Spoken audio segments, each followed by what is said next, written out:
할렐루야. 우리 좌우사람하고 평안히 인사를 합시다. 사랑합니다. 축복합니다. 이렇게 인사하겠습니다. 우리 가슴에 손을 얹고 한번 같이 고백합시다. 같이 고백하겠습니다. 주님, 오늘 마음의 문을 열고 주의 말씀을 듣기 원합니다. 주님, 오늘도 말씀하여 주옵소서. 말씀에 능력이 있습니다. 말씀에 생명이 있습니다. 들은 만큼 변합니다. 들은 만큼 열매 맺습니다. 아멘. 오늘 귀한 밤 들은 만큼 변하고 들은 만큼 열매 맺는 축복과 은혜가 있으시기를 주님 이름으로 축원합니다. 우리는 늘 건강한 교회를 꿈꿉니다. 저도 우리 우암교회가 세상의 어떤 교회보다 하나님 보시기에 건강한 교회였으면 좋겠다 생각하고 늘 기도하고 있습니다. 근데 우리가 건강한 교회 하면 그 모델이 되는 교회가 성경에서 나온 교회죠. 바로 초대교회는 예루살렘에 있는 예루살렘 교회를 많은 분들이 생각하실 것입니다. 예루살렘 교회를 우리가 사도행전을 나누면서 계속적으로 보고 있는데, 예루살렘 교회에는 놀라운 축복과 은혜가 있었죠. 대표적인 모범적인 교회가 바로 예루살렘 교회입니다. 예루살렘 교회는 성령 충만했던 교회이고, 또 능력이 많았던 교회이죠. 또 부흥했던 교회이고, 무엇보다 사랑이 많았던 교회입니다. 그래서 자기의 전 재산을 가난한 사람들에게 나누어 주려고 하는 헌신하는 사람들도 많이 있었고, 또 놀라운 부흥의 역사들도 날마다 있었죠. 3,000명이 변화되어지고 5,000명이 변화되어지고 이런 놀라운 기적들이 일어나기도 했어요. 그리고 성령 충만한 놀라운 사건들, 기적이 일어나고 변화의 역사들이 날마다 일어났던 그런 교회가 예루살렘 교회이죠. 그런데 예루살렘 교회에도 문제가 없었던 것은 아니었던 것 같아요. 오늘 본문 속에 보면 예루살렘 교회 안에 있었던 문제들이 나타나는 것을 보게 되어집니다. 오늘 본문을 보면요, 이 예루살렘 교회 안에 구제의 문제 때문에 교회 안에 갈등이 있는 것을 보게 되어집니다. 그래서 원망이 일어났다고 성경은 그렇게 이야기하고 있죠. 오늘 본문 1절 한번 같이 우리 보도록 하겠습니다. 같이 보겠습니다. 그때에 제자가 더 많아졌는데 헬라파 유대인들이 자기의 가부들이 그 매일 구제에 빠짐으로 히브리파 사람을 원망한대. 예루살렘 교회 안에 헬라파 유대인들이 있었고 히브리파 유대인들이 있었어요. 그런데 무슨 이유에서인지 오늘 성경에 보니까 히브리파 사람들을 원망하였다고 헬라파 사람들이 그렇게 기록을 하고 있죠.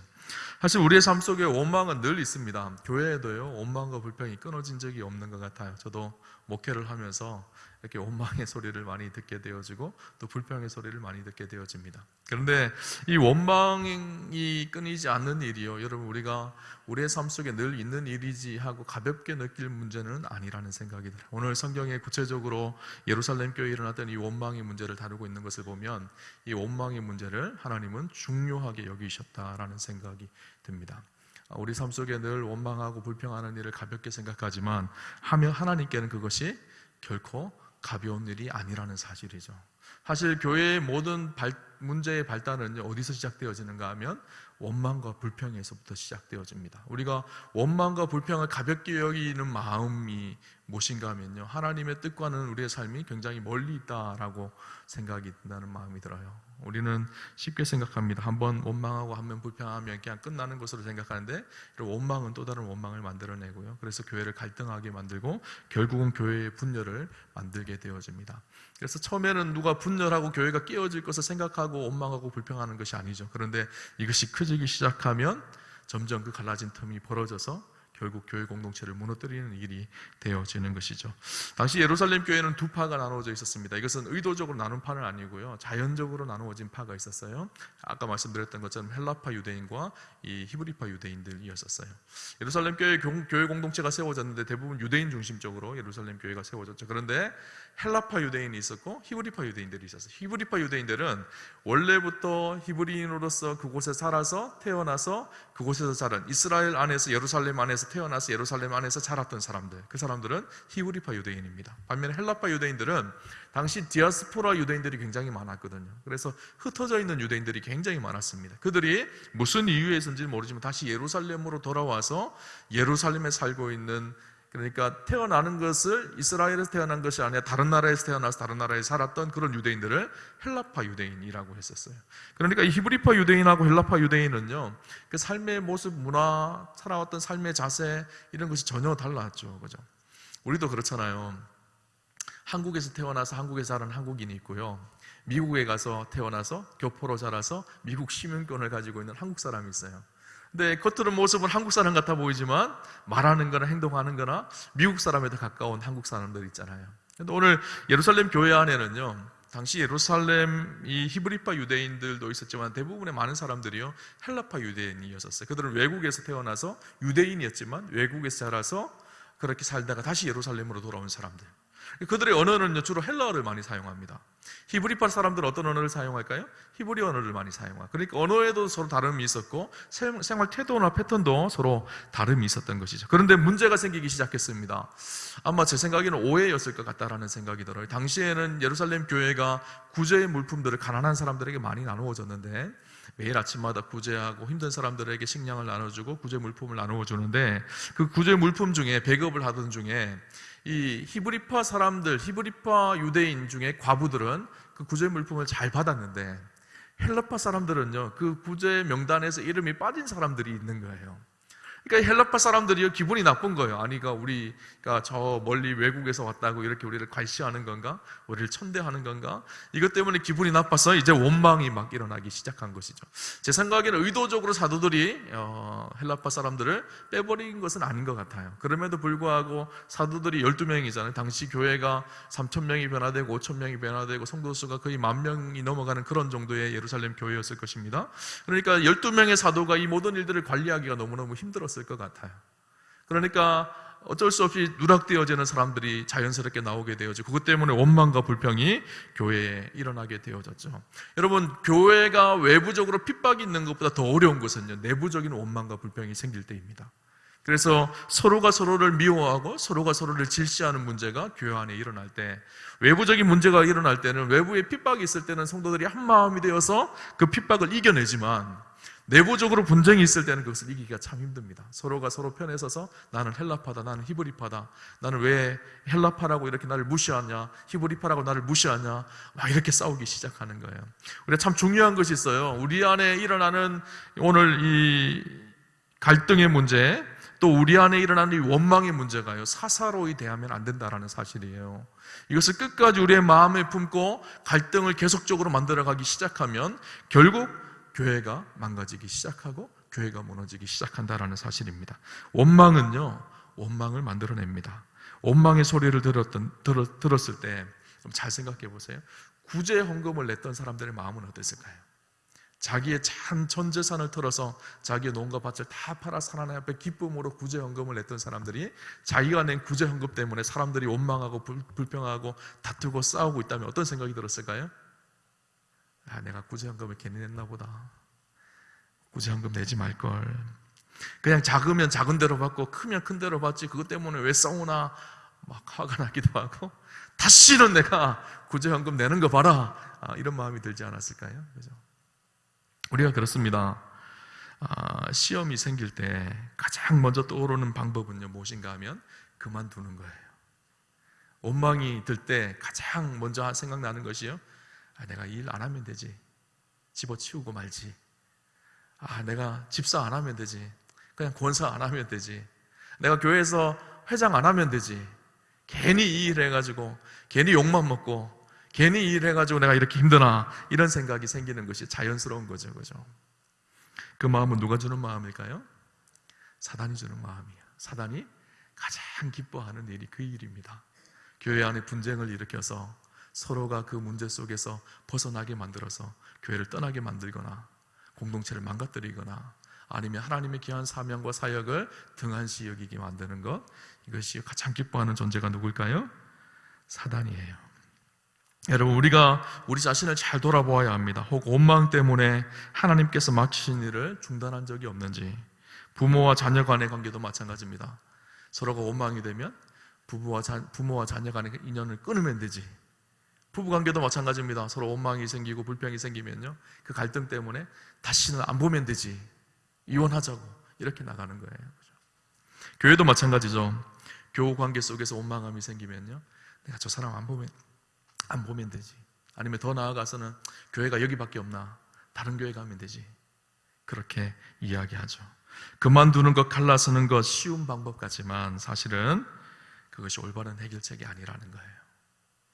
그 일은요, 사탄이 의도한 대로 우리의 삶이 이끌리는 것입니다. 오늘 우리 삶 속에 혹시나 원망이 생길 때가 있나요? 그때 우리의 마음속에 사단은 끊임없이 중단해, 그만해, 딴 데가 못 본 척하면 되지. 그렇게 우리를 계속 속삭입니다. 여러분, 출애굽할 때 이스라엘 백성들이 늘 원망했습니다. 하나님께서 이 원망하는 것을 굉장히 가슴 아파했어요.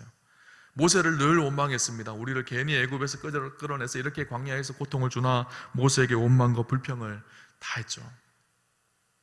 그때 하나님께서 뭐라고 말씀하시는가 하면요, 민수기 14장 28절에 이렇게 말씀하십니다.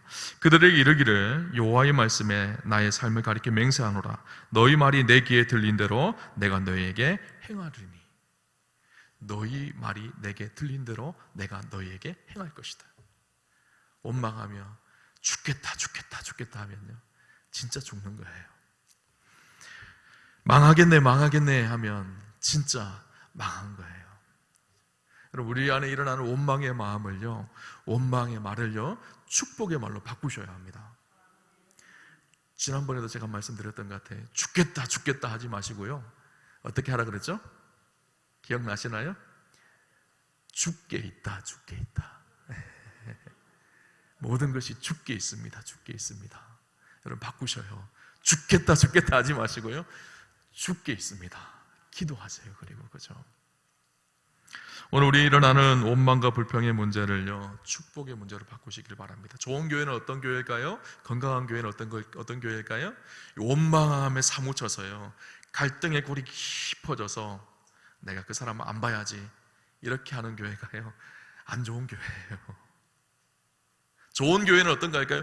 어쩔 수 없이 우리의 삶 속에 원망과 갈등이 일어날 수 있지만 그럼에도 불구하고 그 원망과 갈등을 선으로 바꿀 수 있는 능력이 있는 사람들이 많은 교회, 그곳 속에 사랑의 능력을 행할 수 있는 교회, 그 교회가 좋은 교회인 것이죠. 저는 우리 우암교회가요, 건강하고 좋은 교회가 되었으면 좋겠습니다. 사람과 사람 사이에 갈등이 어떻게 일어나지 않을 수가 있나요? 갈등이 있을 수밖에 없죠. 헬라파 사람과 히브리파 사람 삶의 모습과 태도가 전혀 다른데 어떻게 갈등이 안 일어날 수가 있나요? 그럼에도 불구하고 그 문제를 원만하게 사랑으로 해결할 수 있는 교회, 그 교회가요, 능력 있는 건강한 교회인 것이죠. 오늘 이 상황 속에서 사도들이 현명하게 이 문제를 풀어가는 것을 보게 되어집니다. 오늘 사도들이 어떻게 이 문제를 해결하는 것을 보면서요, 오늘 우리 교회의 모습, 또 우리의 모습은 어때야 되는지를 함께 좀 나누면 좋겠다라는 생각이 듭니다. 먼저 첫 번째, 사도들이 문제를 풀어가는 방법 중에 한 가지가 무엇이었는가 하면 문제의 원인을 파악하고 우선순위를 점검하기 시작합니다. 구제의 헬라파 유대인들이 빠진 이유가 무엇이었을까요? 아까 제가 말씀드렸던 것처럼 이 12명의 제자 사도들이 이 많은 사람들을 다 관리하기가 너무너무 힘들었던 것 같아요. 그래서 오늘 성경에도 보면요, 그렇게 말씀하고 있죠. 그때에 제자가 더 많아졌는데 헬라파 유대인들이 자기의 과부들이 매일의 구제에 빠짐으로 히브리파 사람을 원망하니, 2절에 보니까 12사도가 모든 제자를 불러 이르되 우리가 하나님의 말씀을 제쳐놓고 접대를 일삼는 것이 마땅하지 아니하니. 접대를 일삼는 것이 맞다. 하나님의 말씀을 제쳐놓고 접대를 일삼았다, 이렇게 표현하고 있는데, 이 접대라는 말이요, 헬라어 원어를 보면 재정출납이나 여러 가지 교회에 일어나는 많은 일들을 말합니다. 그러니까 12사도가 구제하는 일, 교회의 재정을 담당하는 일, 여러 가지 많은 일들을 하는 것이 이 수많은 사람들을 관리하고 하는 일들 속에서 그 일들을 하다 보니까 사도로서 진짜 해야 될 말씀과 기도 앞에 서는 일들을 등한시할 수밖에 없는 상황들이 되어졌다라는 거예요. 그래서 삶의 우선순위를 다시 바로잡기 시작합니다. 하나님 앞에 기도하는 일, 말씀을 전하는 일에 전무하기 위해서 사람들을 세워서 그 일들을 하게 하고, 그들은 다시 기도와 말씀하는 일에 마음을 두고 그 본질 앞으로 돌아오는 것을 오늘 보게 되어지죠.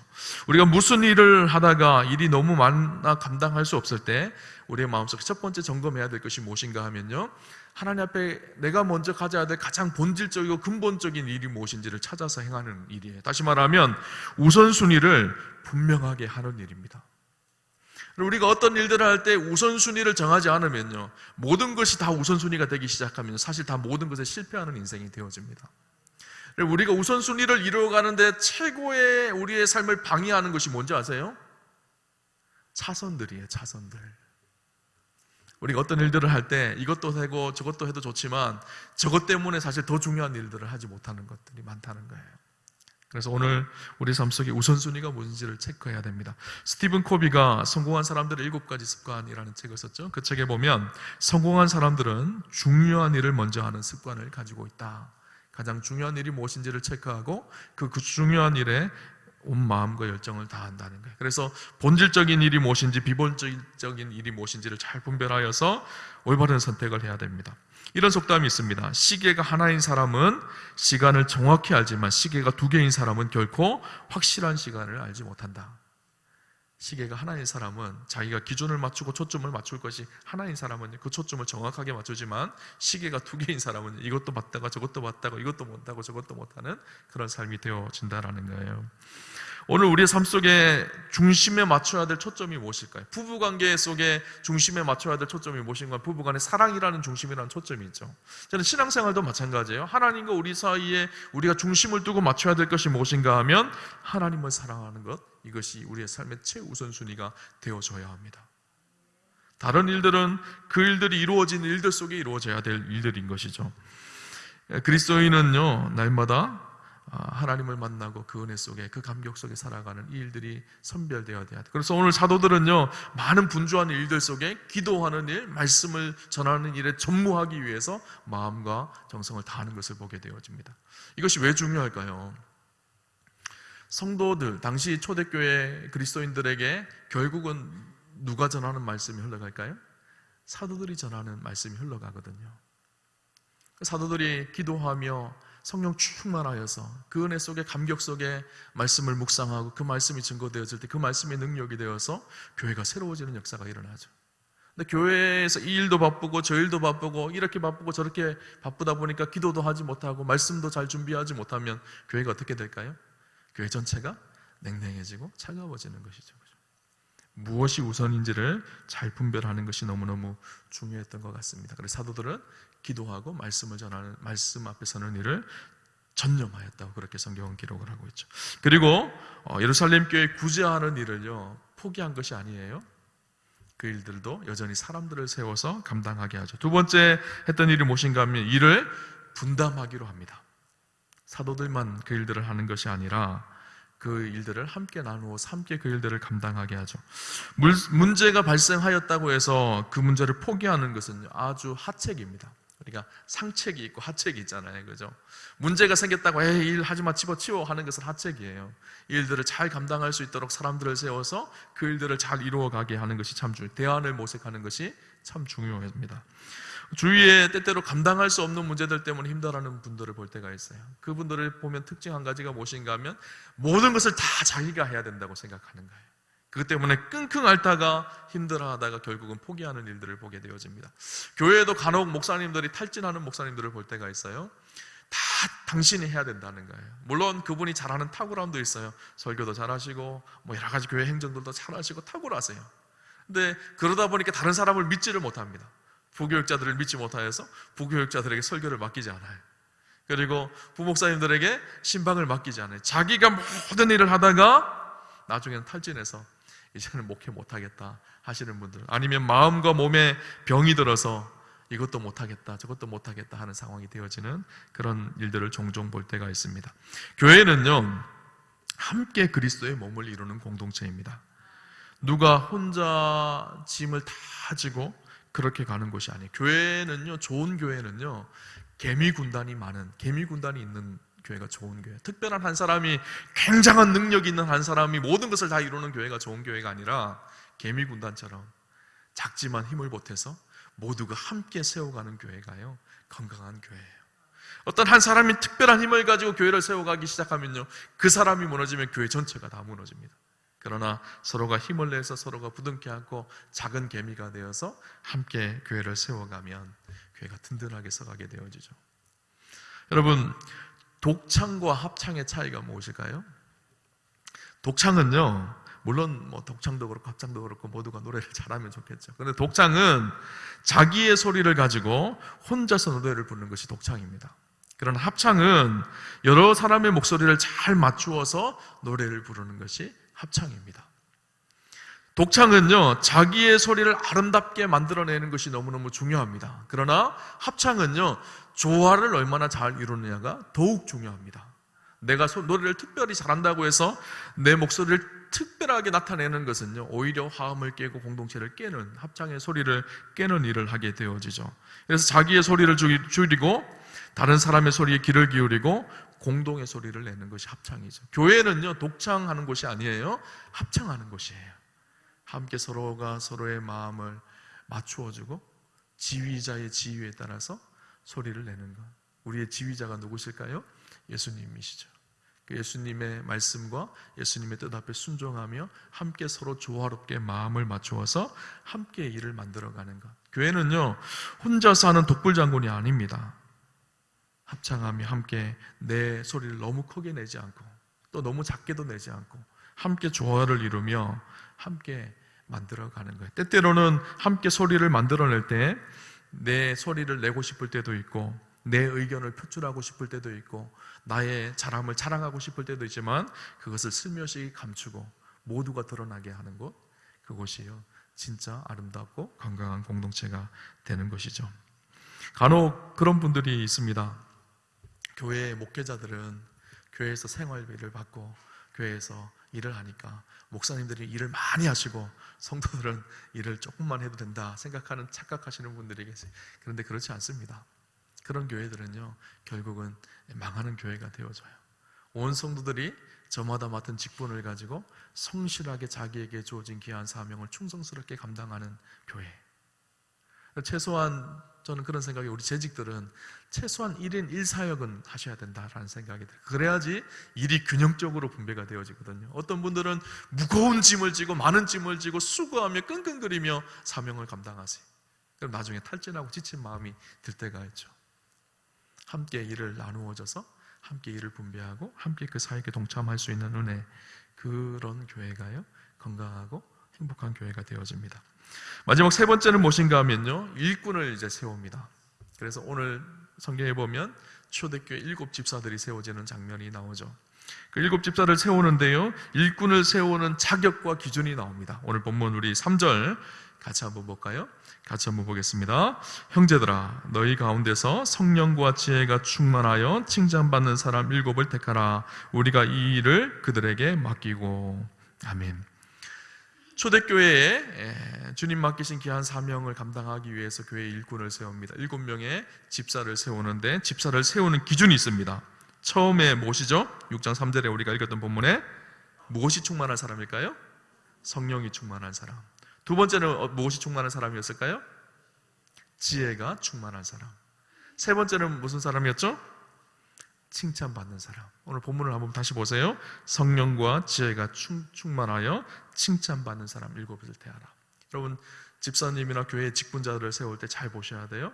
성령 충만한 분인지, 그리고 세상에 지식이 많은 것이 아니라 하나님으로부터 오는 지혜가 있는 사람인지, 그리고 세상 사람 앞에, 하나님 앞에, 교회에서 칭찬받는 사람인지. 첫 번째 조건이요, 성령 충만한 사람을 세워야 된다라고 이야기하고 있습니다. 어느 한 부흥 강사 목사님이 미국으로 집회를 가셨어요. 근데 그분이 집회를 하고 있는데 집회가 끝나고 한 권사님이 이 목사님을 찾아오신 거예요. 그러면서 이 권사님이 목사님 앞에 자기의 이야기를 하면서 너무나 두렵고 떨리는 이야기를 하셨어요. 자기가 이민을 와서 너무너무 외롭고 힘들어서 교회에 다니기를 시작했다는 거예요. 네, 워낙 성격이 좋고 사람들하고 잘 어울리다 보니까 교회에 가면 자기를 다 그렇게 좋아해 주더라는 거예요. 그리고 자기도 사람들하고 잘 어울리고 관계를 잘 맺었대요. 근데 어느 순간 보니까요, 몇 년이 지나고 나서 보니까 집사가 되어 있더라는 거예요, 자기가. 집사가 되어서 열심히 사람들과 관계를 잘 가지고 교회를 오랫동안 다녔더니 어느 순간 투표했는데 권사가 되어서 있더라는 거예요. 권사로 잘 지내고 있는데 장로 피택을 하는데 장로 피택 후보로 자기가 올라가 있더라는 거예요. 깜짝 놀랐다는 거예요. 그래서 이 목사님을 찾아와서, 사실은 제가 믿음은 하나도 없는데 교회를 다니다 보니까 어느 순간 장로 피택 후보가 되어져서 장로가 될까 두려워서 목사님을 찾아왔다라는 거예요. 그래서 이 목사님이 물었어요. 권사님 언제 예수님을 처음 영접하셨나요? 그렇게 물었어요. 그러자 이 권사님이 고개를 갸우뚱하시면서 목사님 죄송한데요, 제가 아직도 예수님을 구주로 영접하지는 않은 것 같아요. 그러시더라는 거예요. 더 이상 두려워서 권사까지는 어떻게 해서든 믿는 척하면서 교회를 다녔는데 장로는 더 이상 되면 안 되겠다라는 생각이 들어서 그 부흥강사 목사님을 찾아왔다라는 거예요. 그죠?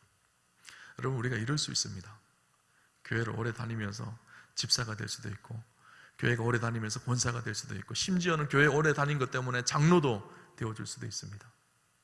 근데 중요한 것이요, 성령 충만하지 않으면요, 그 일들이 온전할 수가 없다라는 거예요. 우리에게 맡겨진 귀한 사명은요, 우리의 힘으로 우리의 능력으로 하는 것이 아니에요. 하나님 주시는 은혜가 있어야 합니다. 믿음으로 그 사명을 감당하는 거예요. 만약에 하나님의 일을 사람의 힘으로 하려고 하면요, 처음에는 우리의 의지로 막 되려고 하는 것 같아 보입니다. 그러나 그 열매가 결코 좋을 수가 없습니다. 왜냐하면 사람의 힘으로 하면요, 사람 냄새가 나거든요. 그 속에서 내 힘으로 이루었다는 자기의가 드러나기 시작하거든요. 여러분, 우리가 하나님의 일은 하나님이 주신 힘으로 하셔야 돼요. 그래서 오늘 첫 번째 조건이 무엇인가 하면요, 성령에 충만한 사람이어야 돼요. 하나님의 은혜의 손에 이끌려서 하나님의 은혜의 손에 붙들린 사람, 그 사람이 주님의 일꾼이 되어지는 거예요. 그죠? 세상에 대단한 능력이 있어서, 대단한 힘이 있어서, 대단한 권세가 있어서, 물질의 권력과 힘이 있어서 내가 주님 맡기신 일들을 잘 감당하는 것이 아니라 성령 충만하여서 하나님의 은혜의 손에 붙들려서 믿음으로 그 일들을 감당하는 사람. 여러분, 우리가 잘 아는 요한복음 15장에 보면 포도나무 비유가 나옵니다. 포도나무와 포도나무 가지가 붙어 있을 때 포도 열매가 맺혀지는 것처럼, 우리가 그리스도와 연합되어졌을 때 우리가 그리스도의 열매가 맺혀지는 거예요. 내가 내 힘과 내 의로 열심히 일한다고 하지만 그것이 교회의 일이라고 하더라도 내가 내 힘으로 한다 그러면 그건 내 열매를 맺는 거예요. 하나님 기뻐하시지 않는 열매예요. 우리 삶 속에 하나님 기뻐하시는 열매는요, 믿음으로 열려지는 열매가 맺혀질 때 그 열매를 하나님께서 기뻐하십니다. 스펄전 목사님이 어느 날 기도하다 말다고 자꾸 우시는 거예요. 옆에서 그 스펄전 목사님을 보고 있던 사모님이 물었습니다. 목사님, 뭐 걱정되는 거 있으세요? 뭐 힘든 문제가 생기셨어요, 목사님? 그렇게 물으니까 이 목사님이 이렇게 얘기하셨습니다. 아주 유명한 말을 했어요. 내 신앙과 사역에 아주 큰 위기가 온 것 같아요, 여보. 그러시더라는 거예요. 무슨 위기가 왔어요, 여보? 그렇게 물으니까 이 목사님이 이렇게 얘기했습니다. 요즘 웬일인지 십자가를 생각할 때 감격이 없어졌어. 그러시더라는 거예요. 여러분은 어떠신가요? 십자가를 바라보면 감격이 있으신가요? 하나님의 말씀 앞에 변화되는 은혜의 경험이 있으신가요? 우리가 주의 일을 한다는 것은요, 내 힘과 내 의지로 하는 것이 아닙니다. 오늘도 십자가 앞에 엎드려 그분이 주시는 힘과 은혜를 붙들고 우리에게 주신 귀한 사명을 감당하는 거예요. 그 은혜가 없으면요, 우리의 심령이 금방 메마르고 금방 건조해집니다. 여러분, 엔진 오일이 들어가지 않은 엔진이 돌아갈 수가 있을까요? 금방 타서 불나버려요. 그죠? 우리 심령도 마찬가지예요. 성령 충만함이 없이 주의 일을 하면 엔진 오일 없는 엔진과 똑같습니다. 돌리면 돌릴수록 불이 나고 다 타버리고 없어지는 거예요. 여러분, 주의 일 감당하실 때 성령 충만하시기를 주님 이름으로 축원합니다. 두 번째는요, 지혜로운 사람입니다. 지혜로운 사람은요, 인간적으로 똑똑한 지혜를 말하는 것이 아니죠. 세상적 지식을 말하는 것이 아닙니다. 여기서 지혜라는 것은요, 모든 일을 내 뜻대로 하는 것이 아니라 내 감정대로, 내가 아는 지식대로 하는 것이 아니라 하나님의 뜻을 잘 분별하여서 그 하나님의 말씀에 순종하며 행하는 것, 이것이 지혜로운 삶입니다. 야고보서 1장 5절에 보면 사도 야고보는 우리에게 하나님의 그 지혜를 구하라고 말씀하고 있어요. 우리 같이 한번 볼까요? 너희 중에 누구든지 지혜가 부족하거든 모든 사람에게 후히 주시고 꾸짖지 아니하신 하나님께 구하라. 그리하면 주시리라. 아멘. 야고보는요, 우리가 하나님 앞에 지혜를 구하라고 그렇게 말씀하고 있어요. 여러분, 세상적인 지식 물론 중요하죠. 그러나 하나님이 주신 지혜 없는 세상적인 지식은요, 결국은 나의 의가 드러나기 시작합니다. 내 뜻, 내 욕망대로 그 일들을 하기 시작하죠. 여러분, 지혜와 지식의 근본이 무엇일까요? 잘 아는 말씀처럼, 자문의 말씀처럼 무엇이죠? 여호와를 경외하는 것이 지혜와 지식의 근본이잖아요. 여호와를 경외한다는 말이 무슨 말일까요? 우리의 삶의 기준이 여호와 하나님이 되어진다는 거예요. 여러분, 악기를 다룰 때, 기타를 치거나 뭐 이렇게 피아노를 칠 때 참 중요한 것이 있어요. 튜닝이 잘 돼야 되잖아요, 그죠? 기타를 치는데 기타가 튜닝이 안 되면 아무리 잘 치는 사람이 기타를 친다 그러라도 기타 소리가 엉망진창으로 나오죠. 튜닝을 해야 돼요, 그죠? 피아노를 칠 때도 마찬가지입니다. 피아노의 기준음이 A음이거든요. 그 A음에 맞춰서 다른 모든 금반들이 조율이 되어져야 돼요. 그 기준을 맞춰야지 좋은 소리가 나는 것이죠. 우리 신앙도 마찬가지입니다. 우리의 기준이신 하나님의 말씀, 여호와 하나님께 우리의 삶의 기준이 맞아질 때 우리의 삶에 좋은 소리가 나는 거예요. 지혜롭다는 말은 무슨 말일까요? 하나님께 우리의 삶의 기준을 날마다 맞춘다는 거예요. 우리의 지식과 우리의 뜻이 아니라 하나님의 말씀 앞에 우리의 삶의 기준을 날마다 맞추어서 그 하나님 말씀 앞에 우리의 삶에 옳은 소리가 난다는 것, 이것이 지혜로운 삶을 사는 것이죠. 주의를 감당할 때 세상의 지식으로 하는 것이 아니라 하나님 주시는 지혜로 감당하는 축복이 있으시기를 주님 이름으로 축원합니다. 마지막 세 번째는 무엇인가 하면 칭찬받는 사람이어야 합니다. 우리가 주의 일을 감당한다는 것은요, 그죠? 우리를 통해서 하나님을 드러낸다는 거예요. 우리가 세상 사람들 앞에 신뢰받을 만한 사람이면 우리의 모습을 통해서 하나님의 모습이 온전하게 드러날 것입니다.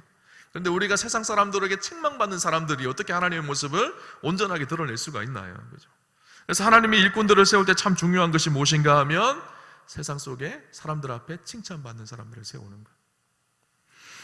마태복음 5장 16절에 보면 이같이 너희 빛을 사람 앞에 비추게 하여 저희로 너희 착한 행실을 보고 하늘에 계신 너희 아버지께 영광을 돌리게 하리라. 너희 선한 행실을 보고 그것을 보고 세상 사람들이 하나님께 영광을 돌리게 되어질 것이다.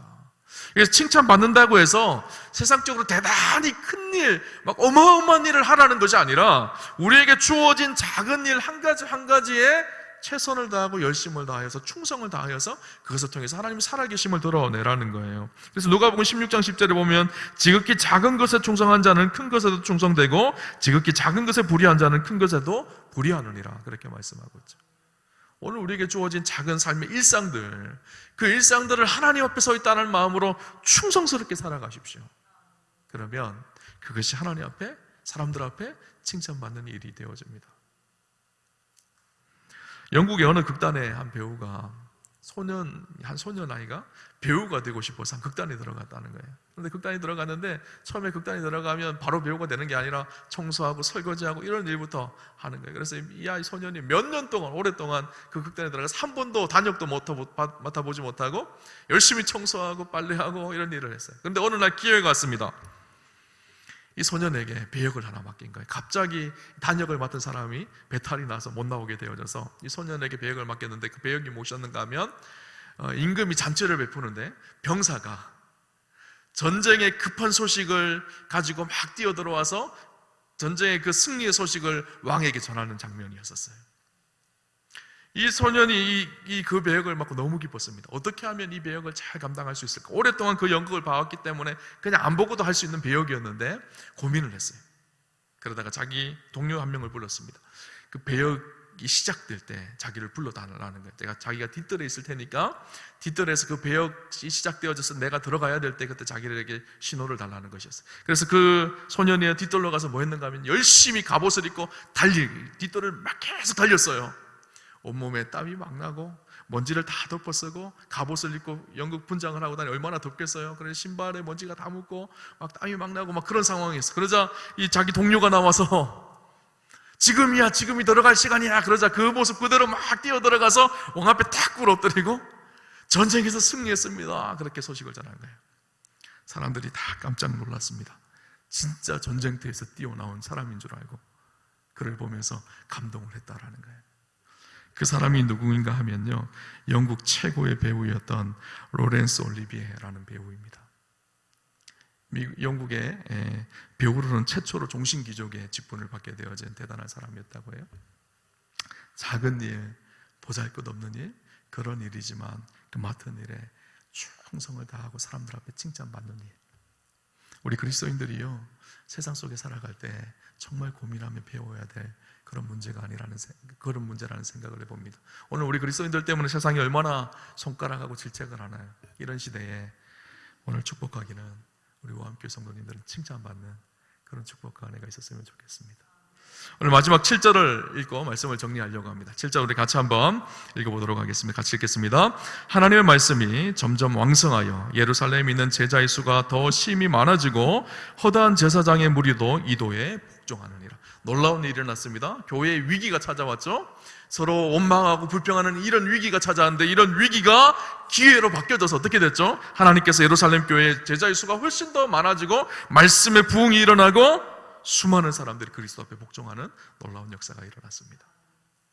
하나님께서 그 공동체를 새롭게 만드셨어요. 귀한 일꾼들을 세우시고 귀한 사역을 분배함으로 인해서 교회는 더욱 왕성하게 성장해가는 축복이 있게 되어졌습니다.